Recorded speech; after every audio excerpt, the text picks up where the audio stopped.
its management control will be completely given to a strategic buyer. Third is container, 63.75%.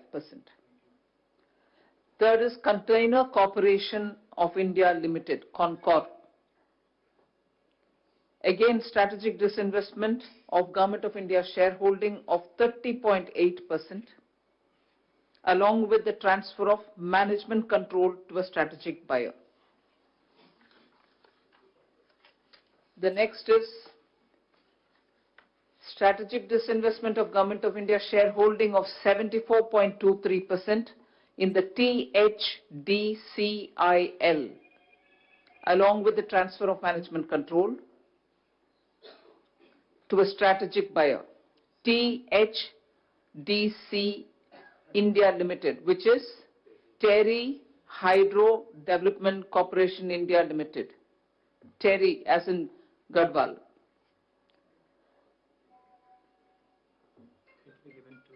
This shall be given to the identified CPSE, which is a strategic buyer, namely NTPC, in modification of the earlier decision of CCEA, which was taken in 2018 July. The next one is the Northeastern Electric Power Corporation Limited, NEEPCO. Here too, the strategic disinvestment of Government of India shareholding, which is 100% in NEEPCO, along with transferring the management control to NTPC again. NEEPCO, Northeastern Electric Power Corporation Limited. All right, so that's the second decision. Just to recollect the list of companies that we are talking about: Bharat Petroleum Corporation Ltd minus Numaligarh. Numaligarh stays in public sector.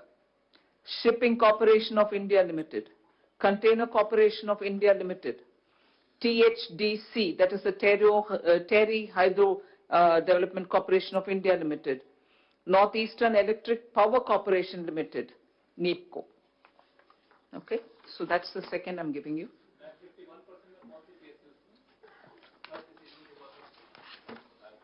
आपको press release मिलेगा, आप देख लीजिए एक minute. Third, construction sector implementation के लिए एक decision है, which is something which I had referred earlier once in one of my announcements, probably from here, about the 75% arbitration amount. I just want to give you specifically what it is. In cases where government entity has challenged the arbitral award, and as a result the amount of the arbitral award has not been paid, 75% of such award will be paid by the government entity to the contractor or whoever who's concerned, against a bank guarantee only for the said 75 and not for its interest component. In cases where the bank guarantee for the interest component has already been submitted by the contractor or concessionaire, the same will be returned by the concerned government entity and the interest will be dealt as with by the court order given. Shall I repeat it? Where the government entity, in cases where the government entity has challenged the arbitral award, and as a result the amount of the arbitral award has not been paid, 75% of such award will be paid by the government entity to the contractor or the concessionaire against a bank guarantee only for the said 75% and not for its interest component.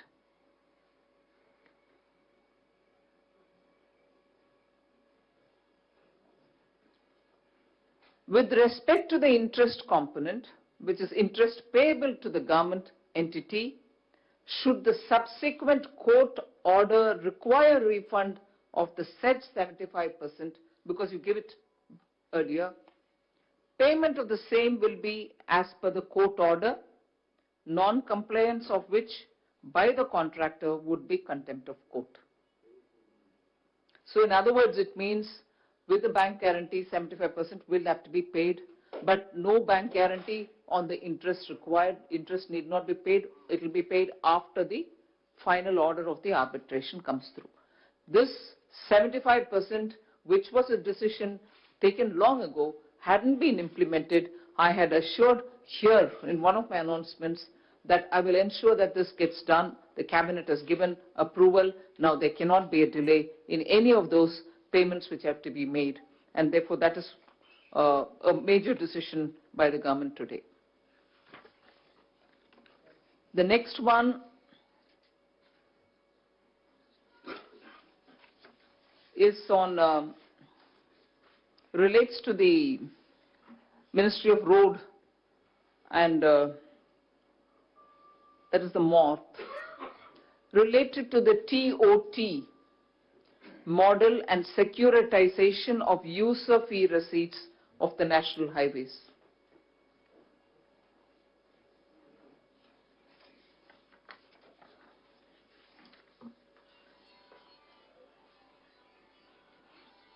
The approval which has been given today by the cabinet is for monetizing, that the NHAI may be authorized to monetize public funded NH projects which are operational and are collecting toll for at least 1 year after the construction and COD, that is through the TOT model, instead of 2 years as approved earlier by the CCA. So earlier condition which was given, that 2 years and post that you would go for monetization, now that has been cut down.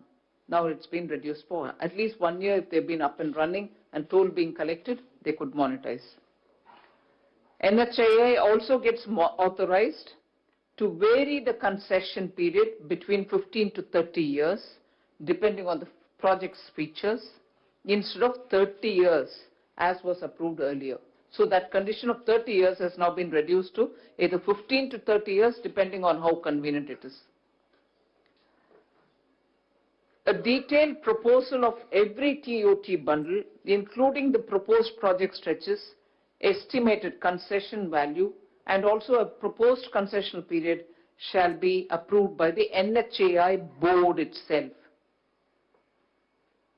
And also we authorize the NHAI now to raise long-term finance from banks by securitizing the user fee receipts from fee plazas as an alternative mode of asset monetization. So there are 4 things that I've told you. The first thing is about monetizing publicly funded NH projects with a limitation of 1 year. That is, if they are collecting, it is operational and also collecting toll for last 1 year.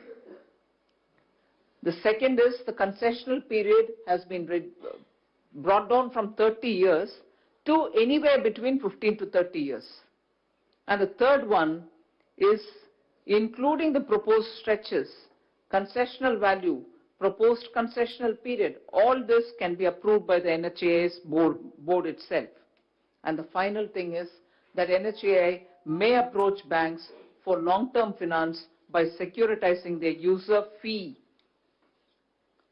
which are fees collected from the plazas. So that was on the MORTH. I go to the next one.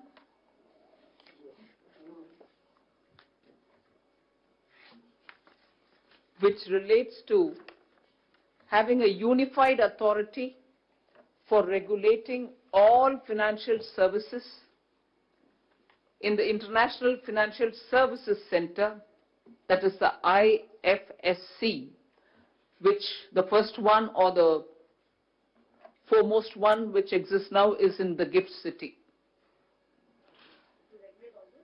For regulating the financial services, which will be focusing on the International Financial Services Center, the GIFT City, which is IFSC, 8 such organizations, regulatory bodies, will all be brought together,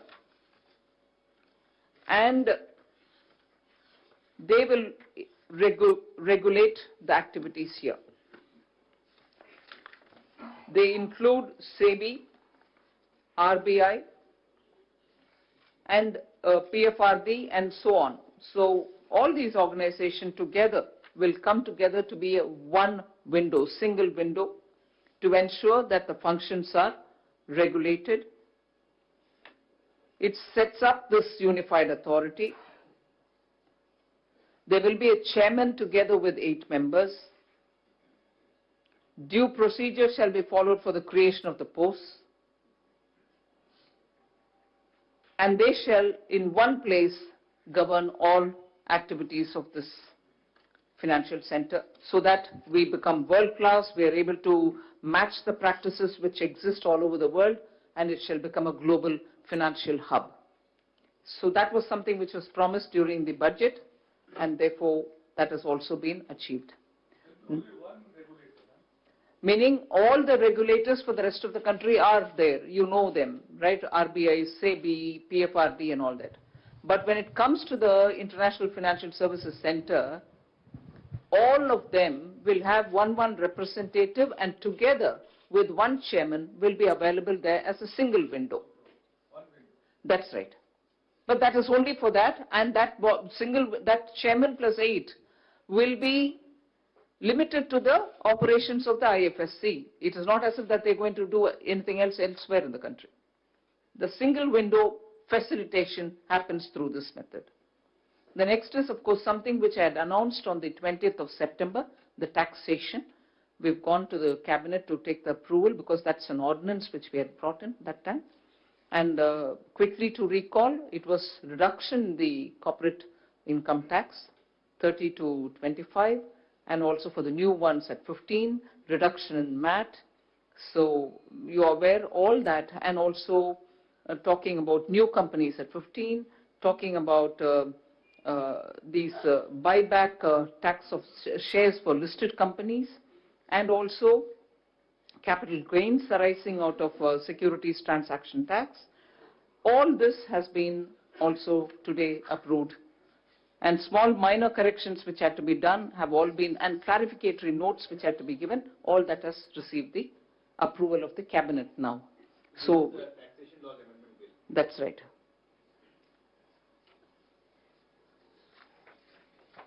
The 7th item that I would want to draw your attention on is a quick mention. I'm sure the concerned ministries will talk about it. This is about the National Capital Region regularization of the unauthorized colonies. So that has received the approval, and that announcement was made some time ago. The Prime Minister also met with a lot of those colony representatives and so on. So what this would do is to bring in a great sense of relief for all those people who have been waiting to hear the plan of action, and that has been explained in the proposal, and that has been now approved. So it's the proposal for framing regulations for conferring or recognizing ownership or mortgage or transfer rights to the residents of unauthorized colonies in Delhi. That receives the approval today.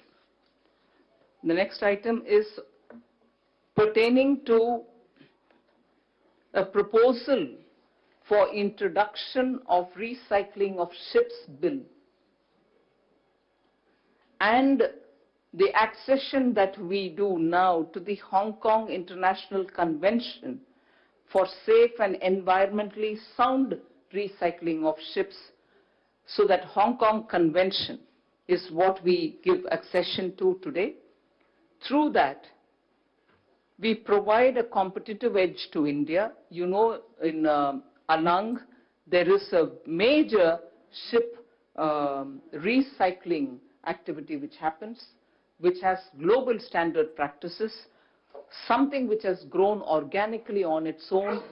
Actually, for the decades that it has taken to build such an excellent module for ship recycling, it's a completely self-grown with no external or governmental assistance.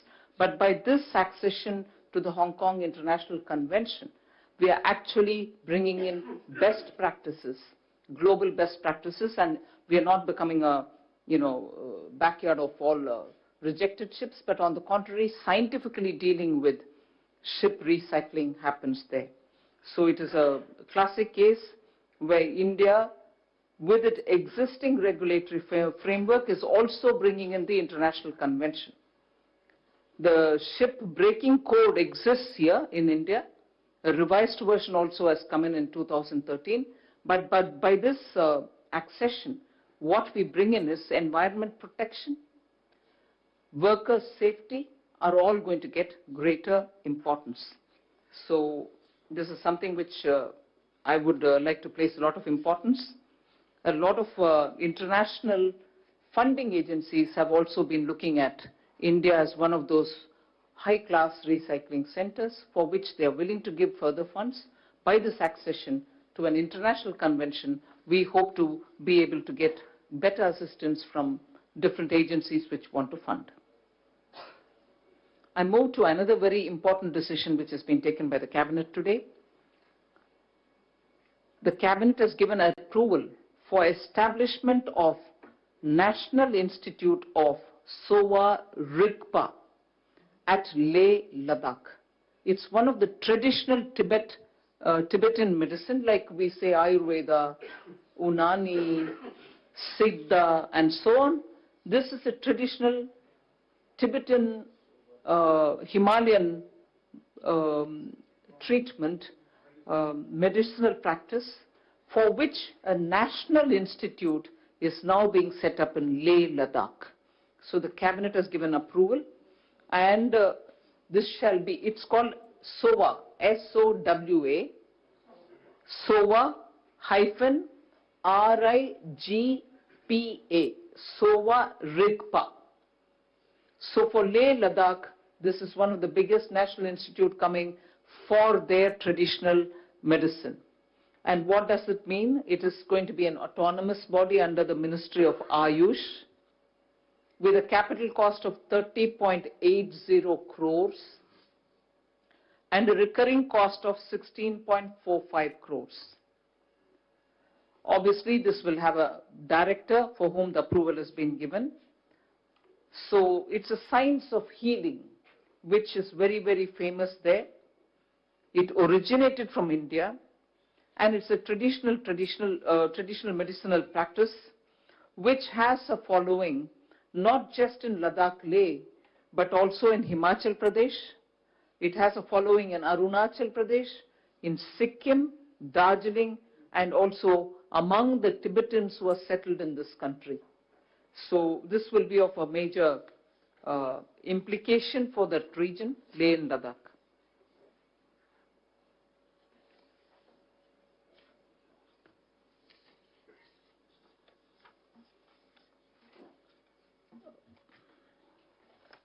A quick mention, the Cabinet also has given approval for import of 1.2 lakh metric tons of onion.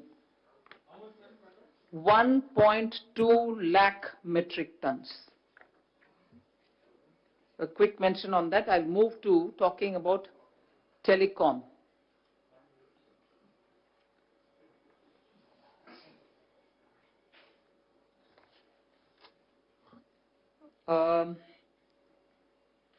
You are aware that on the Telecom, a lot of discussion has been going on in the recent past. There was a committee of secretaries which looked into the matter with exhaustively, had representatives come and speak to the concerned authorities. The ministry has been spending a lot of time. I know the minister himself has been involved in discussing with a lot of representatives. So, I would like to give you what the Cabinet has given approval for. I'll probably read it out so that we are not going to be mistaking any of the approval. In view of the current financial stress which is being faced by the major telecom service providers, TSPs, and also pursuant to the recommendations given by the Committee of Secretaries,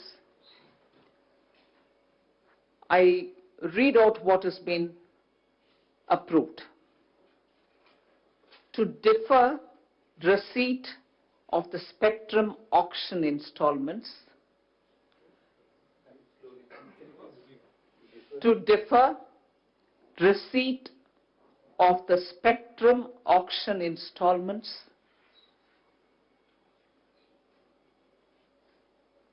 I repeat, to defer receipt of the spectrum auction installments due from the TSPs for the years 2020, 2020 to 2021 and 21-22. I repeat, to defer receipt of the spectrum auction installments due from the TSPs for the years 2020-21 and 2021-22. Okay? These deferred amounts will be equally spread over the remaining installments to be paid by the TSPs. I'll repeat it. These deferred amounts will be equally spread over the remaining installments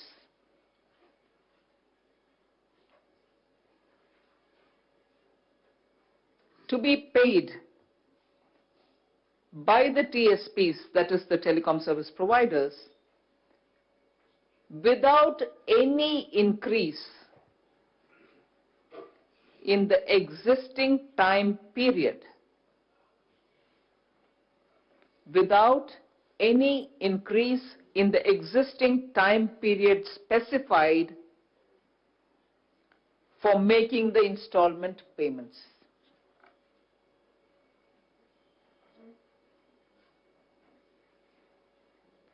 One important line, next line. The interest as stipulated while auctioning, interest, I repeat, interest as stipulated while auctioning of the concerned spectrum will, however, be charged so that NPV of the payable amount is protected, right? So that the net PV of the payable amount is protected. The NPV will remain intact. So that's not getting altered. As per the current policy, the TSPs will continue to securitize the next payable annual installment by a financial bank guarantee of an amount equivalent to the installment. There will be a press release which will go into the detail, but I suppose the first major decision about the deferment and also about the interest and about the spread of the installments without the actual time period getting extended is the point that you have to probably focus on. I read a line about the bank guarantees. I'll repeat it.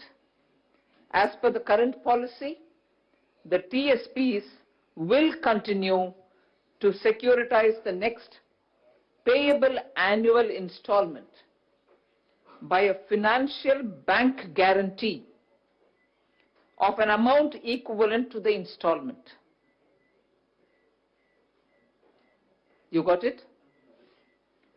That is, a TSP opting for a 2-year deferment, a TSP opting for a 2-year deferment will provide the government a financial bank guarantee of the revised annual installment amount payable for the years 2022-23.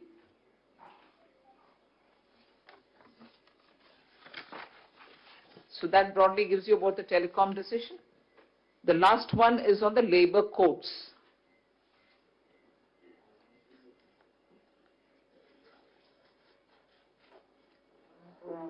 Labor codes are 4, you're aware. On the wages, I think on the 8th of August 19, the decision was taken, and we had informed you. The occupational safety related code is with the standing committee.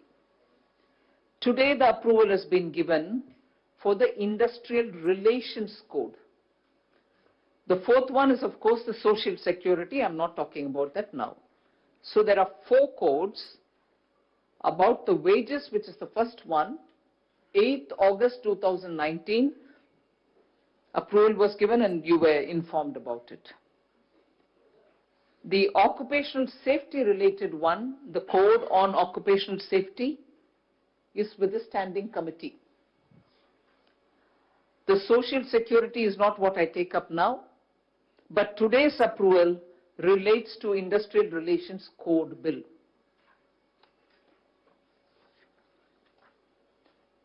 Inter alia, whole lot of things are there. I'm sure you'll get the details. The most important feature, overall, of course, the code has been waiting for 10 years. And it is only after 2014, after this government came under the leadership of the Prime Minister, we started working on it. So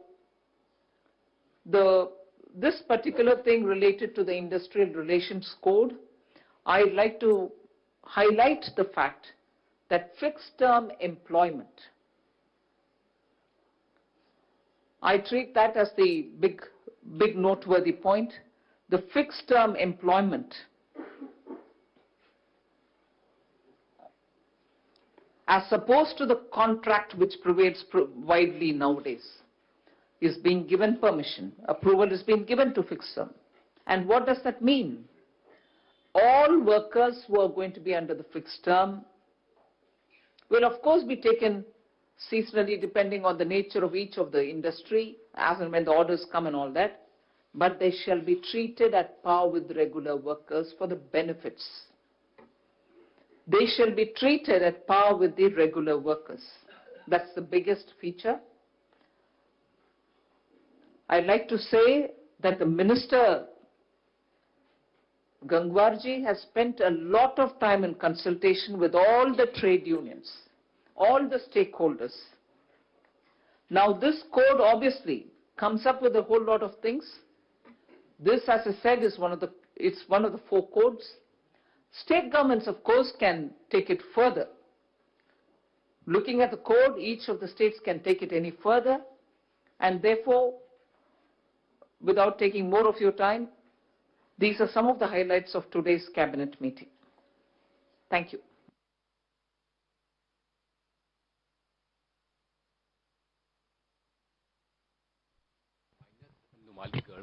So will the Numaligarh will be sold to or will be handed over to another CPSE, sir? Yes, it will be with the public sector. It will be with the public sector. So that will be another strategic disinvestment? No, it won't be a strategic investment. That is why I said it will remain with the public sector only. It will be a Government of India undertaking. You want to expand on it? Yes, actually, there will be 2 strategic disinvestment. One will be to the BPCL, which is to the private buyer, strategic buyer, and the other one is Numaligarh, which will be given to a CPSC in oil and gas sector for consolidation. Ma'am, Lakshman CNBC आवाज से, ma'am,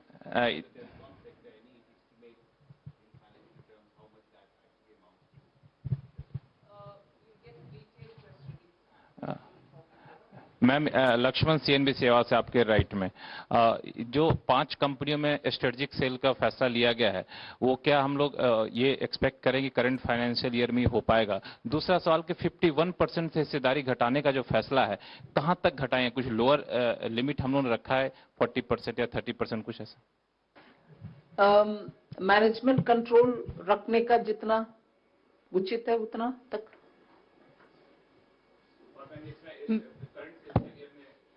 आज cabinet का decision बोल रही हूँ, थोड़ा सांस लेने दीजिए ना।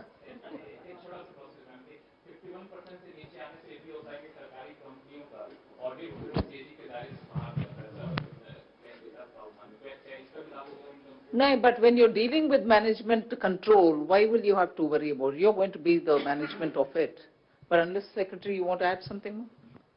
नहीं, उसमें सारे के सारे कंट्रोल रहेंगे under section 139(5) of the companies act. वो डीम्ड आता है, उसमें CAG का भी रहेगा, RTI का भी रहेगा, उसमें एडमिनिस्ट्रेटिव ट्राइब्यूनल्स एक्ट का भी रहेगा और उसमें बाकी के प्रावधान भी रहेंगे। Ma'am, Sapna here from CNBC. Just one quick follow-up of Lakshman only. He has actually covered both the questions. So just to ask, any amendments will be required when you go below 51%? Or it's all within the existing framework, so nothing further required? The PSU tag will continue to remain, ma'am, because you will hold management control still. And second, of course, ma'am, the timeline. Everybody is...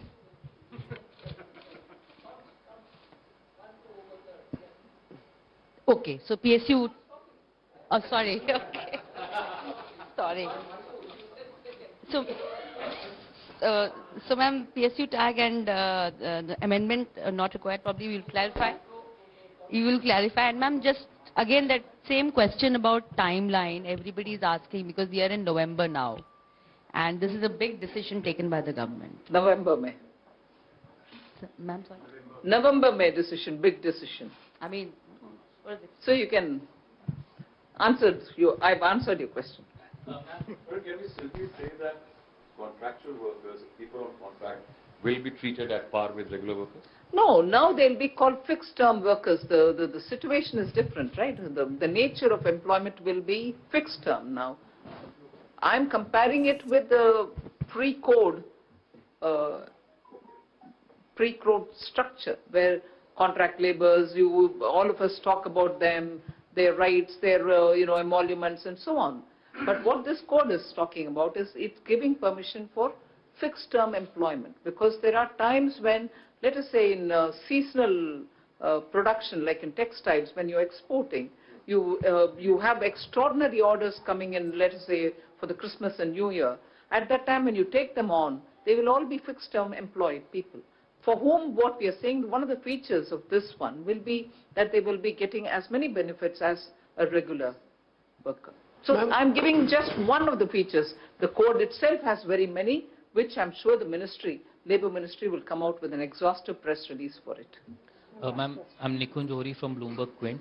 You said that the government would divest about 31% in Concor, but the government actually holds about 55% in the company, as per the stock exchange data. I've got the details. Do you want to give? Why? Could you explain the reason why the government intends to hold about 25% in the company? We have 54.8% equity in the Concor, and the government has decided to strategically disinvest 30.8%. That leaves 24% to be retained.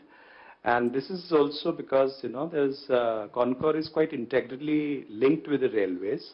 So we don't have really a very competitive market as yet in this area. So therefore, it is important to government retain stake, but this is less than 26%. So therefore, there is no veto things, and we can't, we intend to make it very clear that the management control will be unencumbered so far as the new strategic buyer is concerned. All right, those are the big decisions that have come in from the cabinet. Along what we had reported here on CNBC-TV18, all of our news breaks have been confirmed. What we do require more clarity on is the timeline. The finance minister there saying that not giving an unequivocal assertion on when the disinvestment will happen, but making it clear that this is the intent of the government. Also very important, as CNBC-TV18 reported, there has been relief that's come in for the telecom sector, a deferment there on spectrum dues, but interest will be charged if someone decides to opt for that option of spectrum deferral. Whether or not this means other demands, whether it has to do with SUC, the Universal Obligation Fund, etc., whether those demands will also be considered, we don't know. Is this it for the telecom sector? That's going to be a question that we need to get more clarity on. With us, Dr. Arvind Panagaria, Gautam Chachoria and Rajan Matthew. Gentlemen, thanks very much for joining us. Dr. Panagaria, there it is, sir. You've heard the Finance Minister. The decision has been taken. Strategic disinvestment for BPCL, Container Corporation, Shipping Corporation, and 2 of the other companies which will go into the hands of NTPC. So that's really moving from one public sector entity to another. But on balance, what do you make of what you've heard? And to your point about residual stake, at least as far as Container Corporation is concerned, they are holding back. Yes. No, I think I was very pleased. Good decisions, all of them. And I'm glad BPCL has been listed for strategic sale also. So just as I was hoping, the Finance Minister has said that the management control will pass on completely to the private sector, and that is exactly what is needed. Yes, that is exactly what she said. Dr. Panagaria, also on select CPSEs where the stake for the government could go below 51%, but management control will be retained. That again is something that we were discussing, and that has now been confirmed by the Finance Minister as well. Yes, indeed. Yes, indeed. So all in all, very good decisions. And, you know, after all, this disinvestment is going to take a little time anyway. So for those enterprises for which the management control is still going to be kept while reducing the government stake below 51%, you know, there will be more time. But the ones that are already approved for a strategic sale, I think if they could proceed fast enough, and we could privatize those, that will be tremendous signal to the market, I think. I must say, all the decisions I'm quite happy with that the minister has announced, including my favorite labor law, where at least a fixed term employment yes. is going to be signed. That is right. That decision has also been cleared by the Cabinet on that labour code, which is something that you've been working on. Dr. Panagaria, appreciate you joining us here, sir. I know it's been a long evening and you've been very patient with us, waiting for the Finance Minister to officially make that announcement. So appreciate you staying up for us. Thanks very much for your time. Let's go across for more reactions. Rajan Matthew, the DG of the COAI, also with us. Rajan, many thanks for joining us. Relief coming in for the telecom sector as well. The Finance Minister saying that pursuant with the recommendations of the Committee of Secretaries headed by the Cabinet Secretary, a decision has been taken as far as deferment of spectrum auction related dues for 2021 and 21-22. But interest will be charged if someone were to take up that option. Rajan, what do you make of it? So, Shireen, thank you very much. I think the industry is very pleased with that. We are thankful to the government and our minister for pushing this particular issue that was presented. It certainly provides cash relief to most of our operators, and it is a very welcome move. We are also hoping that the government in its wisdom will also consider the other points on the AGR and the license fee and spectrum charges that have also been put up for their kind consideration. Obviously, the AGR matter from the Supreme Court came much after all of the debt issues were surfaced. So we're hoping that that will also be considered. The industry has done what it can in terms of moving the tariff issue forward, kind of an internal matter that we have tried to address. So hopefully the combination of these factors and the additional issue of AGR, I think will set the industry on the right track going forward. And so we're hoping that that will also be considered by the government next. You know, Rajan, the question was put to the Finance Minister on whether this is it or more measures will be taken by the government, because when she started talking about addressing the concerns of the telecom sector, she said that what was decided by the Cabinet was as per the recommendation of the Committee of Secretaries. If And I don't know, because she didn't clarify. She said that that's something that the telecom minister will probably speak of. But if this is it as part of the relief package, the fact that telecom companies have hiked tariffs and there is this moratorium, 2-year moratorium on spectrum dues, will this be enough to ride out the storm, so to speak? Shireen, I think it is a welcome bit of relief. Certainly will provide relief from a cash flow perspective.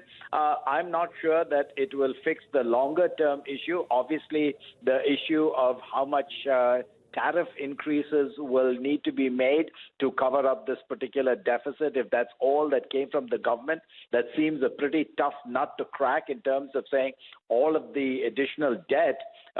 If you take away the debt that is part of the government debt, it still leaves somewhere about 4 lakh crores worth of debt on the industry.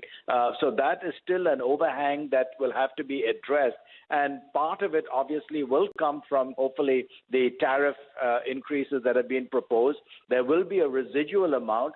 And two particular notable legal worthies, Mr. Salve and Mr. Sikri, the Honorable Supreme Court Justice, have indicated that the Supreme Court ruling is not fatal, in that the DOT and government does have alternatives to address this issue, and that has been submitted to the DOT, and we are hoping that the ministry and the DOT and our minister will look at that and see if there is a viable way forward in the context of the AGR judgment of the Supreme Court.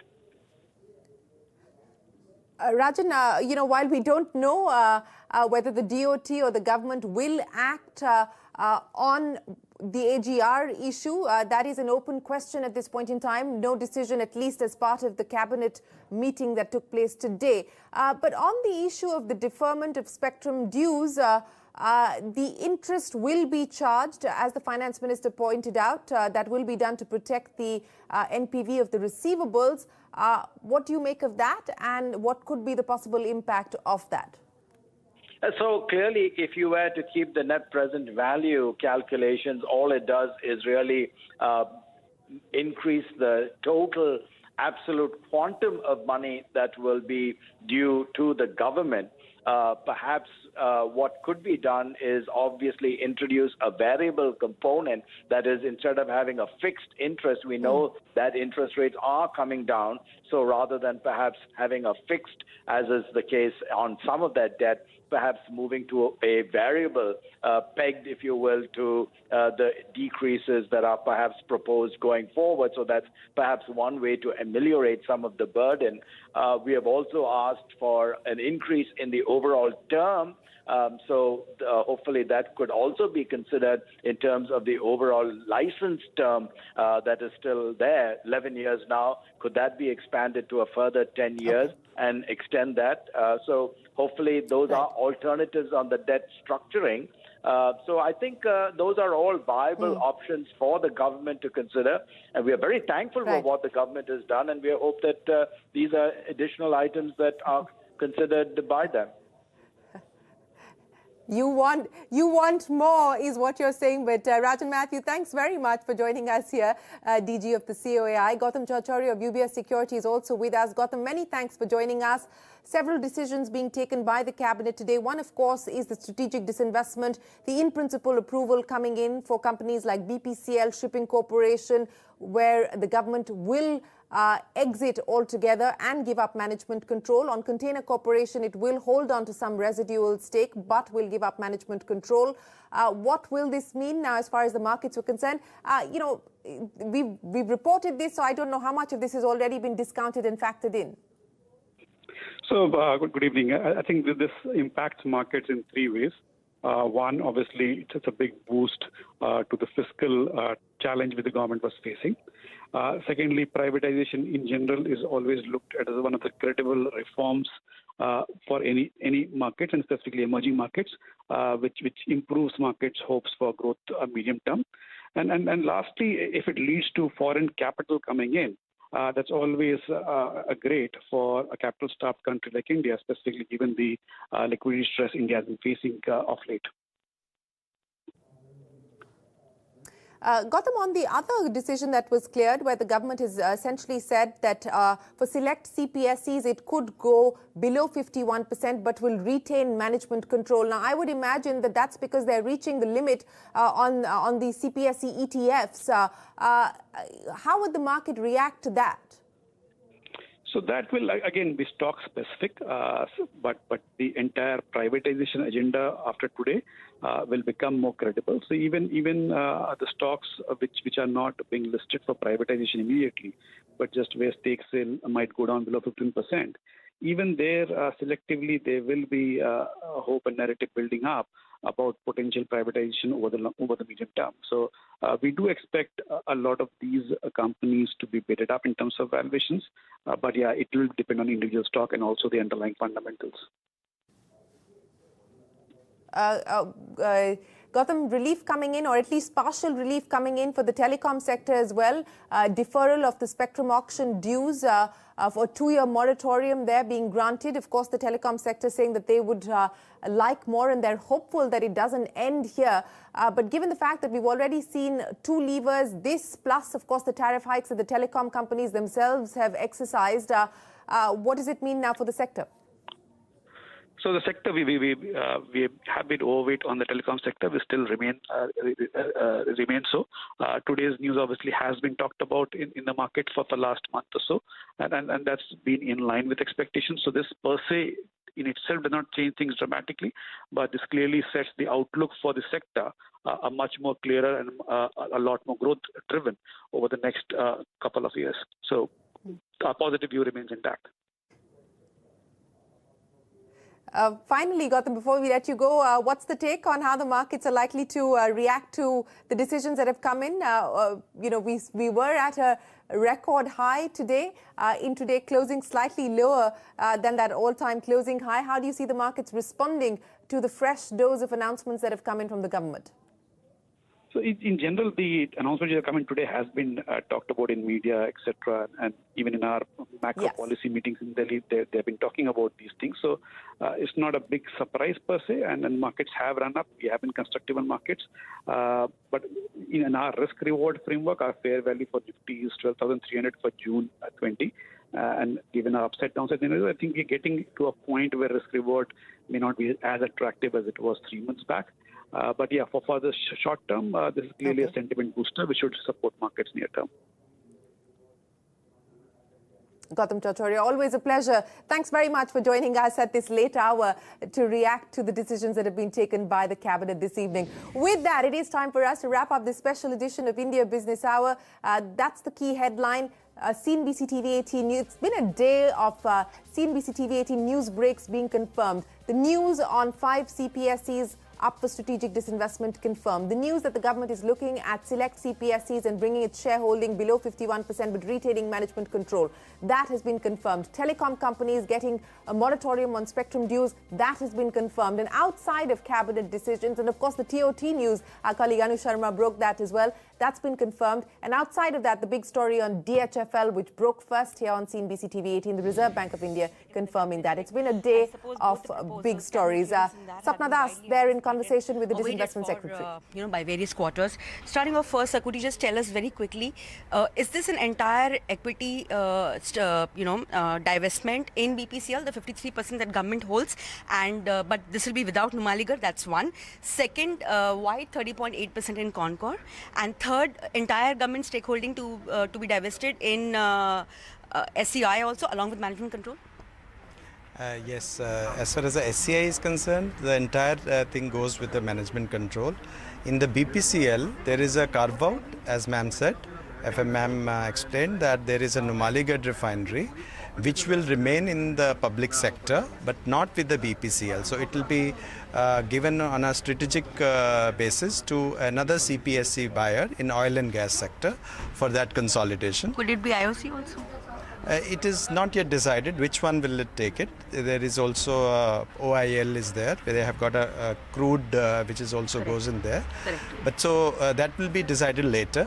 But the basic point is that there will be 2 strategic disinvestment. One, to of the Numaligarh to remain with the public sector, one of the public sector on a consolidation basis, and the other one is the rest of it, BPCL, will be strategically disinvested. The entire 53%? Entire Government of India equity will be disinvested. I suppose you hold 53%? That's right. Okay. Numaligarh incidentally is a subsidiary of the BPCL. Government does not have direct holding there. Correct. So on Concor, why 30.8%? The Concor, actually the government has decided, taking into consideration that the Concor is quite integrally linked, has been linked to the railways. There is also concessional leases, and there is a need for a hand holding for some time. Because it will take a little more time to really truly fully competitive logistics sector emerging. Okay. And SCI have already explained the entire shareholding along with management control. How much do you expect to garner? Very tentatively, ballpark number you must be having in mind. 105 is your target for this financial year? No, we do not have that figure because we will just go through the process. And then we have to have a price discovery through the market mechanisms. One quick question, last one. There's been a lot of, basically a lot of people are raising this doubt or query that you are on a very short timeline, possibly. If you look at BPCL, for example, that could be a classic case for you. That stake sale might not actually go through in the current fiscal because of very stringent disinvestment processes, due diligence. It may spill over into the new financial year. Could you explain this to us? All the strategic disinvestments, we need to follow the due process, and we have to follow it very rigorously, and the process will be carried on, and we'll put our best foot forward. Timeline? No, the timeline is determined on the process and the interest in the market. So as of now, you're confident of within March 31st? We'll try our best. Try your best. Last one is on 51%, sir. The decision to bring it below 51% but with management control in select CPSEs. When will you decide these select CPSEs, and would this also lead to a rejig in your ETF baskets, both CPSE as well as your Bharat 22, which have done very well so far? And this will be done on the case-to-case basis, and the cabinet will take CCA will take a decision on this. Are you confident about your divestment target of 105 for current financial year? As I said, that we have a very different modes of disinvestment. ETF will continue to... And ETF is one, or OFS is another, and then we have also strategic disinvestment. So all three processes will be carried forward. So just one point on OFSs. We have not seen any OFSs so far in the current fiscal year. I mean, not really that we can speak about. Any thought process on that? Any reasons? No, there is no reasons. We will have to do it the right time for these things. Thank you. Thank you. Thank you, sir.